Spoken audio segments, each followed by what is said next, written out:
Ibig sabihin na paniwala niya na mahal niya. Oo, kaya nga nagbigay ng pera. Walang playboy na nagre-retire. Tandaan nyo yan. Ganon din sa mga lalaki. Kaya ang style nyo... Sige.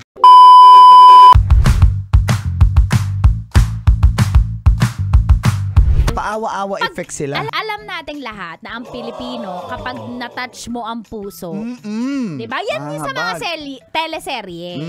Kapag nakuha mo ang emosyon ng mga Pilipino, papatok ang iyong pelikula, teleserye, or drama. Ganon din sa mga lalaki. Kaya ang style nyo... Sige. Mahal kita, gusto kitang makasama habang buhay. Pag ganyan yung kinukuha ang babae, syempre kami, gusto niya akong makasama habang buhay. Syempre, mapupol. Ganon yun. Ganon yun sa lahat ng aspeto. Ay, damay na naman ang Alam ko na yan eh. Ingat ka, Tits. Baka makasalubong mo yan. Pero nahuli naman, ha? Alam mo, ang hirap na tuloy magtiwala eh. Ang galing magpa-fall. Ibig sabihin na paniwala niya na mahal niya. Oo, kaya nga nagbigay ng pera eh. Kaya nga nag-invest. Girls, huwag kayong maniniwala! Tapos, parang binababoy niya lang yung mga single mom dahil sa ginawa niya. Naiinis ako, wait lang. Naiinis ako. Sabat. Ang galing mambola!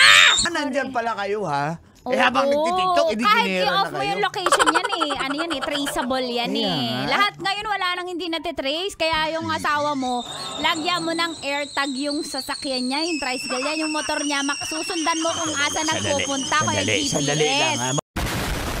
Walang galang lang po, no? TikTok lang yung pinag-usapan. Nadamay na naman kami mga asawa nito. Kaya nanonood ako dyan may mga retired, ano ba yun? Retired playboy? Ang lupit mo! Walang playboy na nagre-retire. Tandaan nyo yan. Walang nagre-retire na playboy. Konti na lang kami nag-retire. Babaero, always, ano yan? Babaero, always sa babaero yan. Ituloy mo na, Nag-iiba na lang kayo ng strategy, pero walang... Ay, ang dami ng yaw-yaw. Pwede ituloy na yung kwento mo. Maganda yun na si Mister, yun nung pinagkakaabalahan. Tama, kaysa sa babae, di ba? Nako, yun. Tayo maging judgmental din agad. Hindi naman kami judgmental. Hindi kami judgmental. Hindi kami mapapraning kung wala kayong history ng pagkababae. Ayan na, galit na. Saan ba galing yung pagkapraning namin? Kasi may history. Pero kung wala kayong tinanim sa isip namin na ng babae kayo, hindi kami magiging ganon, aning-aning. Kailangan pa bang i-memorize yan?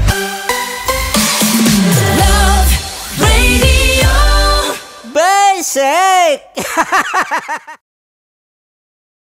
Wow! Enjoy na enjoy sa mga videos namin. Nako, Marami pa niyan dito, kabisyo. Kaya para mas feel good ka, I-like mo ng video na to At mag-subscribe na sa aming YouTube channel! Don't forget to click the notification bell Para lagi kang updated sa amin.